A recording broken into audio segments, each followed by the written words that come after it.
Joint friends. তো friends, আমাদের মধ্যে আজকে উপস্থিত আছে আমাদের একটা স্টুডেন্ট ইন্ডিয়ান আর্মি অগ্নিবীরে। অ্যাকচুয়ালি ও রিটেন প্লাস মেডিকেল ও ছিল, মাঠ কোয়ালিফাই করেছে। মাঠ কোয়ালিফাই করার পরে ও মেডিকেল ছিল, মেডিকেলে কিন্তু রিমেডিকেল দেয়। রিমেডিকেল দিয়ে কি হয়, ওর চোখে কিন্তু রিমেডিকেল দেয়। তো আজকের ওর মুখ থেকে জেনে নেবো যে ওর মেডিকেলে কি কি চেক করেছিল আর ওর মেডিকেলে কি রিমেডিকেল দিয়েছে। ঠিক আছে, তো আজকে তোমরা ওর মুখ থেকে জেনে নাও। যারা বলেছিল যে স্যার মেডিকেলের উপর কিছু ভিডিও বানান, তো আমি তাদের রিকোয়েস্টে ভিডিওটা বানালাম। বিষয় হচ্ছে একটা জিনিস, তোমরা কি কি ভুল করছো মেডিকেলে সেই সবগুলো আজকে একটু জেনে নাও, তোমাদের একটু এক্সপিরিয়েন্স হয়ে যাবে। তার জন্য কিন্তু আজকে ভিডিওটা কেউ স্কিপ করবে না, পুরোপুরি দেখবে। তো ফ্রেন্ডস, আমি শুরু করছি। তোমার নাম বলো আর তুমি কিভাবে পুরো জার্নিটা বলো, এটা নাম নাম আমার বলো। আমার নাম হচ্ছে প্রণব মালিক। আচ্ছা, আমার জোরে বাড়ি বলো। হচ্ছে বাঁকুড়া। আচ্ছা, উম, তুমি কিসে ট্রাই করো? আমি অগ্নিবীর জিডিতে ট্রাই করেছি। আচ্ছা আচ্ছা। তো আমি এইখানেই ছিলাম। মাঠ কবে ছিল তোমার? মার্চ হচ্ছে আমার 15 তারিখে মার্চ ছিল। আচ্ছা আচ্ছা। 16 তারিখে আমার মেডিকেল ছিল। মেডিকেল ছিল, তাই তো? তো মাঠে তোমার কি হয়েছিল, চিন আপ কটা মেরেছিল? চিনাব আমি 11টা মেরেছিলাম, 10টা তোমার মারতে বলেছিল, 11টা দিয়েছি। আচ্ছা, 11টা দিয়েছিল তোমার, এক্সেলেন্ট, তাই তো? এক্সেলেন্ট। তো যাই হোক, বিষয় হচ্ছে তোমার মেডিকেল, তারপর যে মেডিকেল কি চেক আপ করে? মেডিকেলে প্রথম হচ্ছে আমাদের তিল চেক আপ করছিল। আগে কোনো ডকুমেন্টস কি লেগেছে মাঠে ঢোকার? আচ্ছা, ডকুমেন্টস ডকুমেন্টস হচ্ছে মাধ্যমিকের সবগুলো যে ছিল, চারটে আচ্ছা, জেরক্স। মাধ্যমিকে আচ্ছা, সবকিছু, তাই তো? সবকিছু জেরক্স। আচ্ছা আর হচ্ছে ডোমিসিয়াল, আর আচ্ছা। হচ্ছে ক্যারেক্টার আনম্যারিড সার্টিফিকেট লেগেছে। লেগেছিল, তাই আর তো? কিছু লাগে আর না। ছবি? ছবি লেগেছে, ছবি 8 কপি লেগেছিল ছবি। আচ্ছা, কোর্ট এফিডেভিট কোনো কাগজ লাগে, যেটা কোর্ট এফিডেভিট ছিল হ্যাঁ, বলছিল? কোটো টুবিট ওটা বলেছে বাদে মানে জমা দিয়ে মানে আসতে। পরে জমা দিতে হবে, হ্যাঁ, তাই তো? পরে জমা দিয়ে আসতে। আচ্ছা, বিষয় হচ্ছে আরেকটা জিনিস আমি তোমাকে বলি, যে তুমি যে মেডিকেলে গেছো, প্রথমে তোমার প্রথম দিন মাঠ হয়েছে, মাঠ হওয়ার পরে যে মেডিকেলে তোমার কি ফার্স্ট রিপোর্টিং কটায় ছিল? আমার রিপিটিং টাইম ছিল 4টের সময়। 4টের সময়, ভোর 4টে। ভোর 4টে। আচ্ছা, প্রথমে কি টেস্ট হয়েছে তোমার মেডিকেলে প্রথমে ফার্স্ট? আমার হচ্ছে তিল চেক করছিল। তিল? মানে শরীরে আমাদেরকে তিল চেক করছিল, কার কোথায় তিল আছে। আচ্ছা, তারপরে নকনি চেক করছিল। নকনি চেক, নকনি নকনি, কম্পালসারি চেক, তাই তো? হ্যাঁ। তারপর নকনি চেক করার পর আমাদের কান চেক করছিল। আচ্ছা কান চেক করার পর কানের সাথে সাথে আমাদের দাঁতও চেক করে নিল। তারপর দাঁত চেক করার পর আমাদেরকে আলাদা একটা জায়গায় নিয়ে গেল, দিয়ে আমাদের প্রাইভেট জায়গায় চেক করছিল। প্রাইভেট জায়গায় চেক করার পর আমাদেরকে চোখ চেক করছিল। আচ্ছা। চোখে যে কালার বাইন ডিস্টেন্স এসব? আর বাইরে তারপর হচ্ছে 6/6। আচ্ছা 6/6 বলতে 6/6 আমাদের দেখেনি, আমাদের কম্পিউটারে ছোট ছোট লেখা ছিল আচ্ছা, বা ডিস্টেন্স যেটা, ডিস্টেন্সটা। মানে মানে অ্যাকচুয়ালি যেটা এটা, হ্যাঁ, এটা তাই তো? হ্যাঁ, 6/6 এই জিনিসটা, তাই তো? তো দেখে নাও। কম্পিউটারে লেখা ছিল। আচ্ছা ছোট ছোট করে দিয়ে কম্পিউটারে ওই লেখাগুলো বলতে হচ্ছিল, একটা করে চোখ চাপা দিয়ে আচ্ছা বলতে হচ্ছিল। আচ্ছা। তো তোমার রিমেডিকেল কিসে দিয়েছে? রিমেডিকেল আমার চোখে দিয়েছি। মানে কি?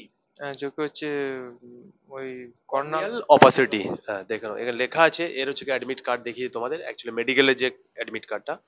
তো বিষয় হচ্ছে গিয়ে আর আর কি টেস্ট করেছিল বলো? আর কিছু চেক আপ করা না। এই ব্যাস, এটা। হ্যাঁ, এই কিছু। যখন তোমার হয়ে যাওয়ার পরে তোমার এটা সার্টিফিকেট রিমেডিকেলের এটা দিয়েছে। রিমেডিকেলের ডেট কবে দিয়েছে তোমার? রিমেডিকেল আমার ডেট দিয়েছে 7ই ডিসেম্বরের আগে যেতে বলেছে। আগে যেতে হবে। আর কথা হচ্ছে তোমার ওখানে যেসব ছেলেরা মেডিকেলে রিমেডিকেল খাচ্ছে, বেশিরভাগ কিসের রিমেডিকেল দিচ্ছে? বেশিরভাগ নকনিতে রিমেডিকেল দিচ্ছে। নকনিতে যাদের রিমেডিকেল আছে তাদেরকে 3-4টে এক্সট্রা করে পয়েন্ট দিচ্ছে। তো বিষয় হচ্ছে একটা জিনিস তোমাদেরকে বলি, যারা যারা অ্যাকচুয়ালি আমাকে বলেছিল যে মেডিকেলের উপরে তো ভিডিও বানাতে, মেডিকেল আমি তোমাদের কিছু কিছু জিনিস বলে দিই। দেখো, মেডিকেলে কিছু মাইনর জিনিস আছে, কিছু মেজর জিনিস আছে, মানে কিছু বড় জিনিস, কিছু ছোট জিনিস। কথা হচ্ছে তোমাদের মেডিকেল একটা ব্যাপার আছে। দেখো, তোমরা অনেকে কিন্তু জানো না যে মেডিকেল যাওয়ার আগে একটা রেডি চাই। আর এখনকার বাচ্চারা বিশেষ করে একটাই কথা বলবো, যে বিশেষ করে তোমরা কিন্তু বেশি রিমেডিকেল কেন দিচ্ছে, রিমেডিকেল দিচ্ছে দুটো তিনটে কারণে। দেখো, তোমরা প্রচুর পরিমাণে মোবাইল ঘাঁটছো, গেম খেলছো, যে গেম, ঠিক আছে? তারপরে কি করছে তোমরা, এই যে চোখের যে সমস্যাটা আছে, এটা কর্নিয়াল অপাসিটি, অ্যাকচুয়ালি এটা কিন্তু কোনো প্রবলেম নয়। এটা অ্যাকচুয়ালি অত্যাধিক মোবাইল ঘাঁটলে এই যে চোখের যে আমার যে কালো মনিটা আছে না, এখানে একটা লালচে টাইপ একটা ঘোলাটে দাগ হয়ে যায়। তো এই জন্য কিন্তু মেডিকেল রিমেডিকেলটা দিয়েছে। বারবার তোমাদেরকে বলছি, যে সব প্যারেন্টসরা মোবাইল দিয়ে দিচ্ছে, তো তাদের জন্য বলবো একটাই কথা, তোমরা মোবাইলটা কম ঘাটো। বিভিন্ন প্রবলেম গুলো যেগুলো রিমেডিকেল দিচ্ছে, এটা অ্যাকচুয়ালি কিন্তু দিচ্ছে কিসের জন্য বলো তো? অত্যাধিক মোবাইল ঘাটার জন্য। বারবার বলছি, তোমরা প্রচুর পরিমাণে গেম খেলছো, এই সমস্যার জন্য কিন্তু তোমাদের রিমেডিকেলটা বেশি দিচ্ছে। আর একটা বিশেষ করে একটাই কথা বলবো, তোমরা যারা যারা মেডিকেলে যাচ্ছ, কানটা ভালো করে পরিষ্কার করে নাও ফার্স্ট। দাঁত ক্লিন করো, যা দাঁতের সমস্যা আছে পুটিং করিয়ে নাও। তোমরা সমস্ত জায়গায় মানে খুব স্মার্ট হয়ে তোমরা মেডিকেলে প্রেজেন্ট করো। আর বিশেষ করে আরো একটা কথা বলবো, যারা টি আর্মিতে, মানে মাঠ তো তোমরা প্রত্যেকে জানো চলছে, 15ই নভেম্বর থেকে তোমাদের স্টার্ট হয়ে গেছে। তো বিষয় হচ্ছে, তোমাদের ওয়েস্ট বেঙ্গলের বাকি আছে কত, 27 তারিখ 28 তারিখে মানে গ্রাউন্ড হচ্ছে। প্রত্যেকটা জায়গায় কিন্তু একই সঙ্গে গ্রাউন্ড হচ্ছে। তোমরা বারবার, আমি কিন্তু অনেক ভিডিও বানিয়ে দিয়েছি, তারপরেও বলছো স্যার কোথায় মাঠ হচ্ছে, কিভাবে হচ্ছে। আমি তোমাদের এর উপরে আরো একটা ডিটেলসে ভিডিও তোমাদের দিয়ে দেবো। এখন চলছে ব্যারাকপুরে মাঠ মেডিকেল চলছে, কলকাতায় আরো, আর ব্যারাকপুরে আরো যে তোমাদের ফিজিক্যাল চলছে। 18 তারিখ থেকে কিন্তু কলকাতায় আরো শুরু হয়ে গেল, মানে আজ থেকে এদের কি হচ্ছে, টেকনিক্যাল হচ্ছে, টিডিএন হচ্ছে, আজ থেকে কিন্তু তোমাদের ফিজিক্যাল। এরপরে 18 পরে 19, 20, 21 তোমরা যারা যারা ওখানে মেডিকেলে যাবে বা রানিং এ যাবে, রানিং এ কি রিপোর্টিং টাইম করার সময় দিচ্ছে রিপোর্টিং? রিপোর্টিং টাইম হচ্ছে 1টার সময় আমাদের রিপোর্টিং টাইম ছিল, আচ্ছা, রাত কিন্তু 1টা। রাত 1টার সময়। আচ্ছা, ভিতরে কখন নিয়ে গেছে ভিতরে? কিন্তু ভেতরে নিয়ে গেছে ওই 1টার সময়তেও, মানে 2-3টের সময় তো ওরা এলো, আচ্ছা এসে ওরা নিয়ে গেল। আচ্ছা, তুমি পড়াশোনা কোথা থেকে করেছো? পড়াশোনা আমি এখান থেকেই করেছি। আচ্ছা, তো কতদিন ছিল আমাদের একাডেমিতে? আমি এখানে 8 মাস ছিলাম। তো আমাদের এখানে সমস্ত ছেলে কোয়ালিফাই করেছে না করেনি? হ্যাঁ, সমস্ত ছেলে কোয়ালিফাই করেছে। কোয়ালিফাই করেছে তো? আমাদের এখানে তোমার কেমন লাগে এডুকেশন থেকে শুরু করে মোটামুটি আমরা যে বলি ভিডিওতে, তুমি তো কত মাস ছিলে এখানে? আমি এখানে 8 মাস ছিলাম। তো কেমন লাগছে, তুমি কেমন মনে হয়েছে তোমার এখানে? হ্যাঁ, ভালো। এখানে খাওয়া দাওয়া থেকে থাকা থেকে আরম্ভ করে সবকিছু ভালো, পড়াশোনাও খুব ভালো হয়। কোনো সময় কোনো চাপ নেই, কোনো কিছু নেই তো, তুমি না, বলতে পারো ক্লিয়ার, ঠিক আছে? না, না, না, না, কোনো কিছু কোনো চাপ নেই। সমস্যা নেই তো? না, থাকার জায়গা কেমন? থাকার জায়গা খুব ভালো। পড়াশোনা এডুকেশন সবই ভালো তো? পড়াশোনা, এডুকেশন সবকিছু। তো বিষয় হচ্ছে দেখো, আজকে স্টুডেন্ট আমাদের সামনে উপস্থিত আছে, তো আজকে ওর মুখ থেকে কিছুটা জেনে নিলাম।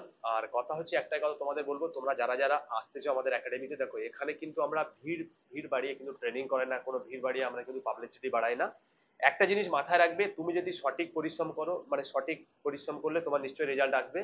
বারবার একটা কথা বলো, তোমাদের সামনে কিন্তু প্রচুর পরিমাণে ভ্যাকান্সি আছে, তোমরা প্রত্যেকে জানো। এসএসসি জিডি বলো, ফের আপকামিং যে তোমাদের ইন্ডিয়ান আর্মি অগ্নিবীরের ভ্যাকান্সি আছে, এছাড়াও কলকাতা পুলিশ, এছাড়াও তোমাদের হচ্ছে কি ফায়ারের, এছাড়া তোমাদের বিভিন্ন ভ্যাকান্সি গুলো কিন্তু তোমাদের আসছে, রেলের থেকে শুরু করে সমস্ত কিছু। তাদের জন্য বলছি ভিডিওটা আজকে, যারা যারা রিউ মেডিকেল হচ্ছে বা মাঠে ফেল করে গেছো, বা যারা যারা অ্যাপ্লাই করতে পারোনি বয়স কমের জন্য, তাদের জন্য বলছি তোমরা কিন্তু প্রত্যেকেই অ্যাপ্লাই করো। যে ভ্যাকান্সি গুলো তোমাদের সামনে আসছে, আমাদের কিন্তু ব্যাচ স্টার্ট হয়ে গেছে। এখানে থাকার জায়গা, এখানে এডুকেশন সিস্টেম, এখানে ফিজিক্যাল সমস্ত কিছু কিন্তু এখানে অ্যাভেলেবেল। আমাদের প্রত্যেকটা সাবজেক্টের টিচার আছে। যদি আসতে চাও তো অবশ্যই ভিডিও স্ক্রিনের নাম্বারে কন্ট্যাক্ট করো।